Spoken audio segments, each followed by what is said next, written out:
Okay, where are we? Previous episode, I removed the cylinder head and then I took all the valves out with this valve spring compressor. And as I took the valves out, I saw that they were all in pretty good condition, and apart from cleaning, they didn't need anything else. So I took the Dremel, cleaned everything, and then with the ultrasonic cleaner, I cleaned the cylinder head. And we are at that point now. This is an inlet valve. This is an exhaust valve. There's a lot of carbon deposit on it, and we're going to remove that with the sandblasting machine.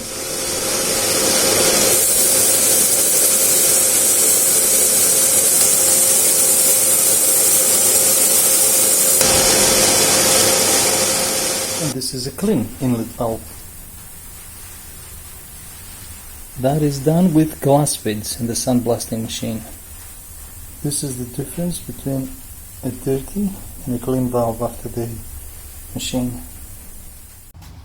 Let's remove the valve seals.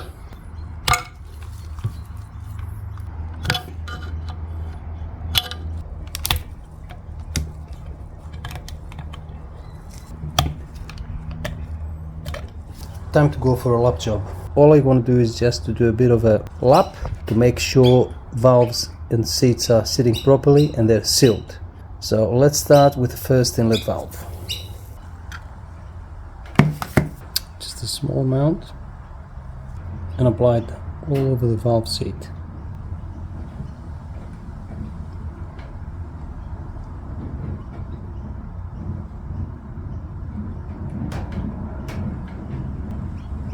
A bit of oil on the stem. And let the valve go into the place. And then let's go with the traditional method.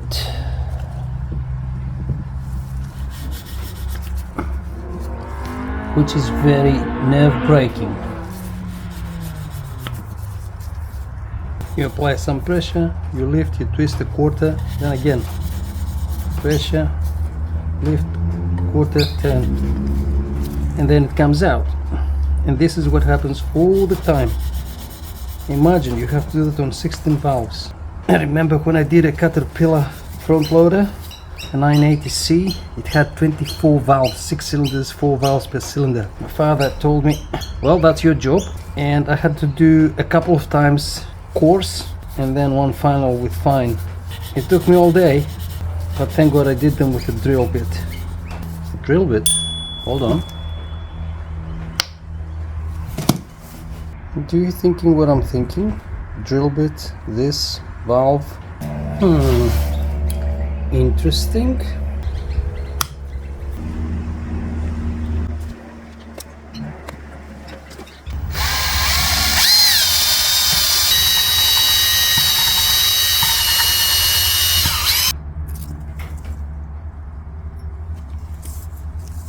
Brilliant. Eventually it didn't work, but I bought this little chuck which is good enough for going there, lots of space, the valve in place.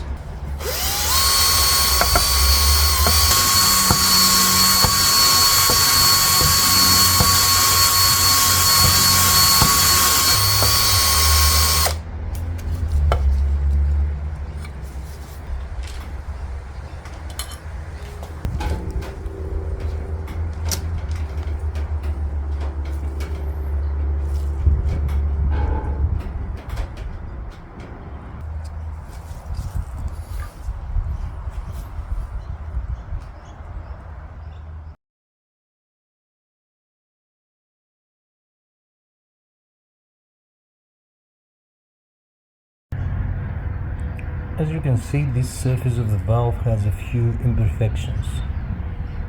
Now, how can we fix them without taking them to a technician, costing us a bunch amount of money, and making sure we did a good job? And this is why I bought this tool, the Gizmatic. This is for valve cutting. This side is for 45 degrees, this side is for 30 degrees. And this is for the valve heads. not the valve seats. Valve seats, different story. So you put it in there because you want to cut 45, for example. I've done a few. Now the bottom of this tool, which you need a vise to operate it, it has that soft grip which the valve is going to come on the other end like this, and as you close the vise it's going to get in there, and it's quite soft, it won't damage the valve. So we grab the tool onto the vise,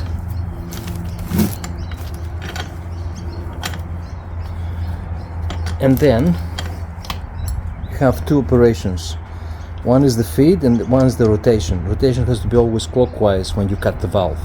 It says here rotation that way, which is clockwise. This is the feed. When you have the feed like this, it's the maximum feed, and this is the lowest feed, and this is where you want to take it when you first start with the valve. You throw the valve in there, it's self-centered actually, then you use the vise in order to tight it in place, and tight it pretty good. You don't have to kill it. Make sure as you look underneath that it went to the grooves and it's centered.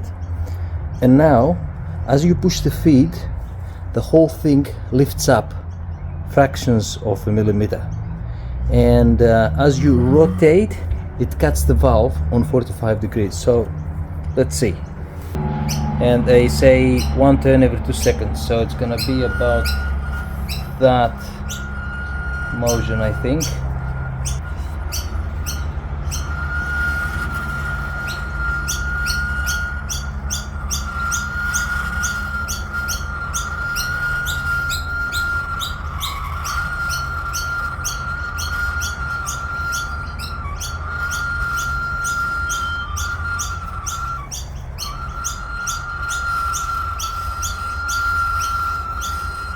Now I'll go with the feed all the way up.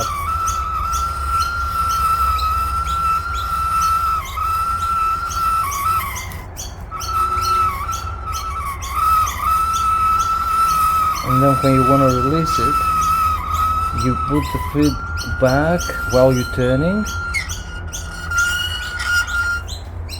and then release the valve and see. Seems to be doing really well. It cuts, start cutting on the top of the face. So we need a bit more. We'll do it again.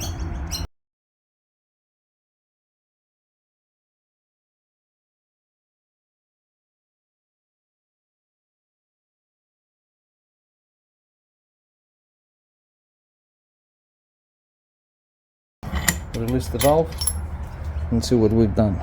We need more. And we'll do it again and again until this surface is absolutely clean all the way down. Of course, don't remove much material, because then the margin is not going to be 0.9 to 1.1 millimeters. It's going to be less than that, and then the valve is done. So the margin, which is that little part over there, yep, that has to be 0.9 to 1.1 millimeters.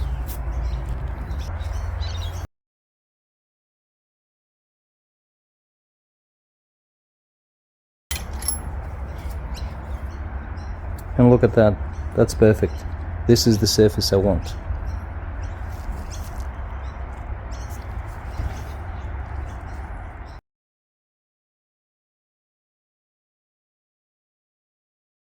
Now let's check how well our valves step onto the on that surface right here. So I need to see where exactly that surface steps onto the actual seat. Is it stepping further lower, further upper, or in the middle? To do that, I'm going to use some dye, Prussian blue they call it. I'm going to put some here, and I'm going to apply all over the valve seat.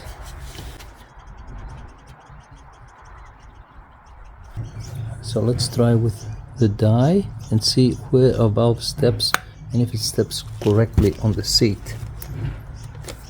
A bit of twist, 1 or 2 turns is more than enough, and then we'll take the valve out.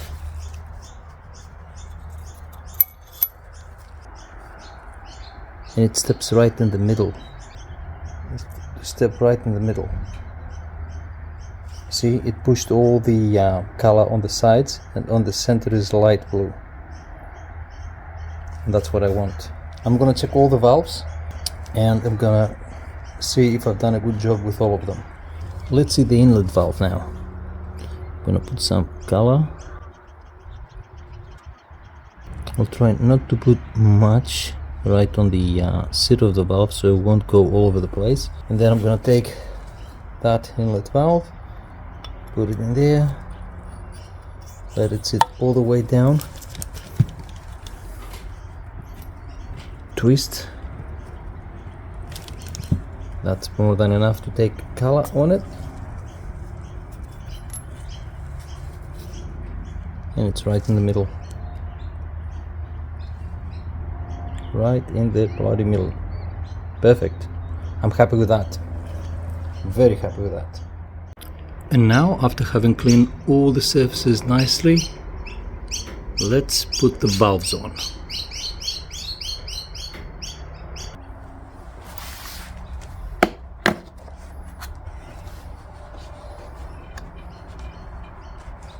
Before installing the valves, it's good to put all the valve seals. Code, that one. Just a bit of oil to keep it happy.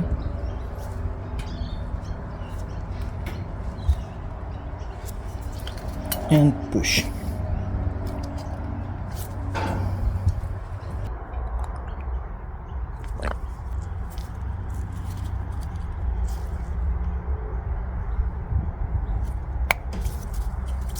Nice. Now we have all the valve seals onto the guides, and we're ready to put the valves on. Okay, I'm gonna start with the inlet valve first. We apply some lubricant. Engine oil is perfect. And then we take the bottom part of the assembly. We put it right there. Make sure it sits properly. And then we take the springs. As for the springs, I think we've said it some other time as well about springs, but in this case they have a paint on one side. This is the top. The side that has the paint, like here, that's the top. However, if you miss it, well, you can see it mostly on the inner spring. The part that the coils are closer to each other, this one is the bottom, and the one that has the longest spread between them, this is the top, just in case you miss the color part. And we put the top, and then we take the compressor. We apply that in here and that on the valve plate. And once we do that, we approach this part of the compressor onto the valve in order to compress the spring. And we compress until the spring is so well compressed that we can put the pin locks in there. And this should be more than enough. Now these ones can be a pain in the ass to put them in there with my stubby fingers and a lack of space, so I always use some grease. So what I'm doing is I'm put a little grease in here so it can stick onto the valve when I have it in place, and using a magnetic screwdriver I'm trying to put it back where it belongs.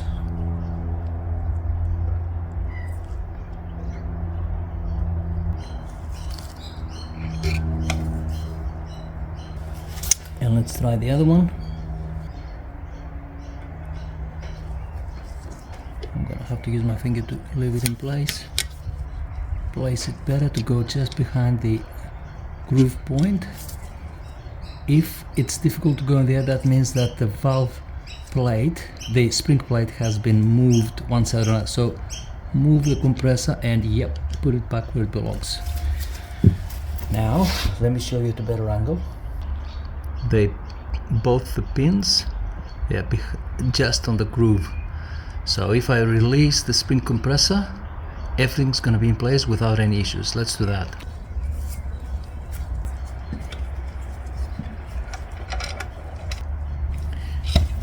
And there it is. Go to the next one. Just a bit of oil. Make sure the whole stem is lubricated well. And push the valve into the valve guide. It's gonna stumble a bit in there on the sill, but it doesn't matter. Just push it and it's gonna be absolutely fine. Then the next thing is the spring assembly. Put the backing plate, spring, remember the colored stuff on top, both of them, and then the top plate. Now all we have to do is put the spring compressor on. And once we're happy with the amount of compression you give the spring, we have enough space to put the pins. A bit of grease on the inside of the pins.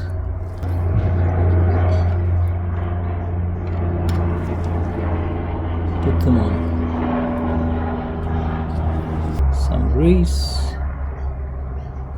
Using the magnetic screwdriver and moving around the spring compressor, I push the pin in place. They're both in there, and now we just remove the spring valve compressor. And the valve seems to be sitting properly. And this is how we'll do everything for the rest of the 14 valves remained.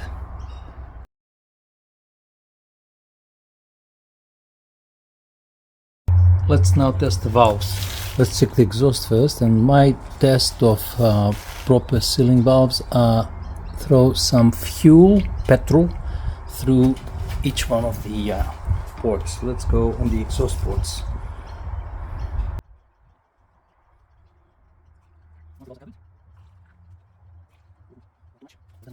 No leak on cylinder number 1, no leak on 2, no leak on 3, no leak on 4. And I can tell you there was a lot of leakage. By now you should see some leakage, even the slightest leakage around the valve's face. Exhaust valves, we did an amazing job, guys. Let's flip this around, empty the fuel and put new fuel into the inlet valves.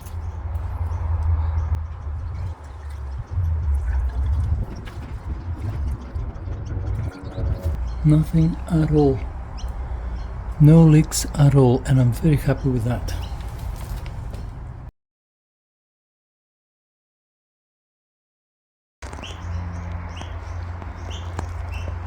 Primer. It's covered on top, covered the inlets, some back here, the exhaust.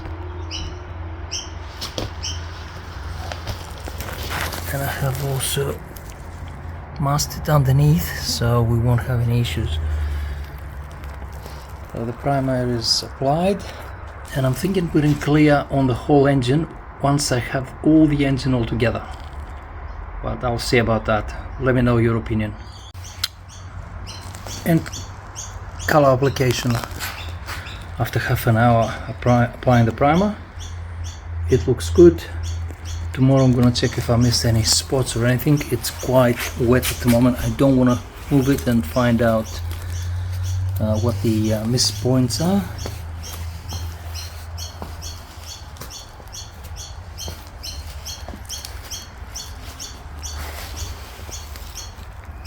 Looks good.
and job done. I'm really happy with the result, looks amazing. This was all for this video, guys. I'll see you soon on my next one. Looking forward to it. Look after yourselves and families, and don't forget to subscribe, like or comment. See ya.